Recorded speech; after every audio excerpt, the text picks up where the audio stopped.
আসসালামু আলাইকুম। কেমন আছেন সবাই? আশা করছি ভালো আছেন। আজ অনেকদিন পরে আপনাদের মাঝে চলে আসলাম। দেখে নিশ্চয়ই বুঝে গিয়েছেন, আমি আজকে অরেঞ্জ দিয়ে ডেজার্ট তৈরি করে দেখাবো। একেবারে পয়সা উসুল করা ডেজার্ট তৈরি করব। যেমন টেস্টি হবে খেতে, ঠিক তেমনি পানির মতো সহজভাবে আপনাদের মাঝে তৈরি করে দেখাবো। সেজন্য আমার লাগবে অরেঞ্জ বা মাল্টা যেটাই বলেন না কেন, আর লাগবে ব্লেন্ডারের জার। তো আমি এখানে মালটা নিয়ে নিয়েছি, আর মালটার পাল্পগুলো আমি খোসা থেকে ছাড়িয়ে ব্লেন্ডারের মধ্যে নিয়ে নিচ্ছি। আপনারা চাইলে এখানে মানে কমলা লেবু দিয়ে তৈরি করতে পারেন। আর চেষ্টা করবেন মালটা বা কমলাটা যেন একটু মিষ্টি এবং রসালো হয়।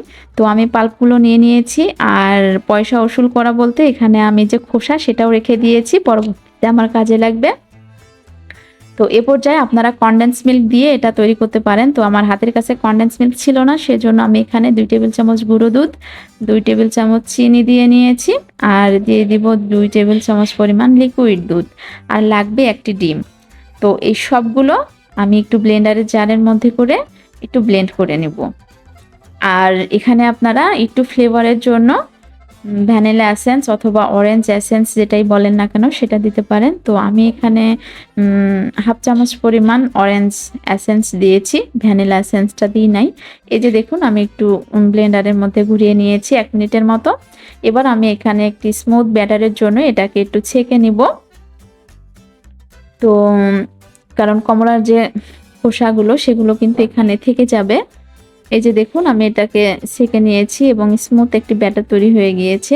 এ পর্যায়ে আমি এটাকে সেট করার জন্য আমি যে মানে মালটার যে উপরের খোসাটা রেখে দিয়েছিলাম সেগুলো আমি এখন ব্যবহার করব। আমি এই যে কেকের মোল্ড নিয়ে নিয়েছি একটি, দিয়ে এখানে কিছু সেট করব। আর নিয়ে নিয়েছি সে যে আমি রেখে দিয়েছিলাম, এখানেও একটি দিয়ে দিলাম, যে দেখি এখানে আসলে কেমনটা হয়। তো এ পর্যায়ে আমি এখানে প্রায় 20 মিনিটের মতো ভাপিয়ে নিয়েছি। এখানে গরম পানি দিয়ে নিয়েছি, আর একটি স্ট্রেনারের উপরে দিয়ে এটাকে 20 মিনিটের মতো ভাপিয়ে নিচ্ছি। আমি এখানে যে প্লেটটা দেখতে পাচ্ছেন এটাতে রাখি নাই, আমি শুধু স্ট্রেনারে বসিয়েছি। তো কেন জানি সেটা ক্লিপটা ভিডিওতে আসে নাই। তো এভাবে করে আমি প্রায় মিডিয়াম হিটে 20 মিনিটের মতো এটাকে বেক করে নিয়েছি। আর একটু মানে চেক করে দেখছিলাম যে ভিতর থেকে একেবারেই প্রপার হয়ে গিয়েছে কিনা।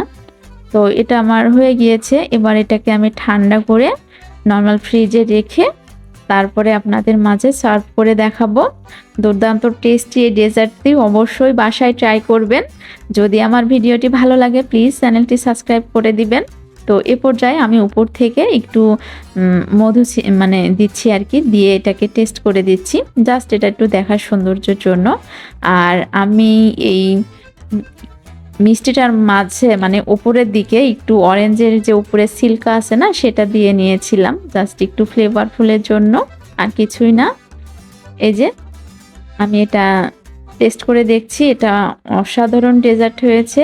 আর এটা যে এত মজার এত টেস্টি, আমি এটা ফিদা হয়ে গিয়েছি। তাই ভাবলাম আপনাদের মাঝে শেয়ার করি, যে বাসায় যদি ট্রাই করেন অবশ্যই আপনার সবাই প্রশংসা করতে বাধ্য। এমন একটি ডেজার্ট, আর কমলা দিয়েও যে এত মজার একটি ডেজার্ট তৈরি করা যায়, যা তৈরি না করলে বুঝতেই পারবেন না। আশা করি এই ভিডিওটি ভালো লেগেছে। প্লিজ যদি ভিডিওটি ভালো লাগে চ্যানেলটি সাবস্ক্রাইব করে দিবেন। আর দেখা হবে নেক্সট কোনো ভিডিওতে। সে পর্যন্ত ভালো থাকবেন, সুস্থ থাকবেন। আসসালামু আলাইকুম।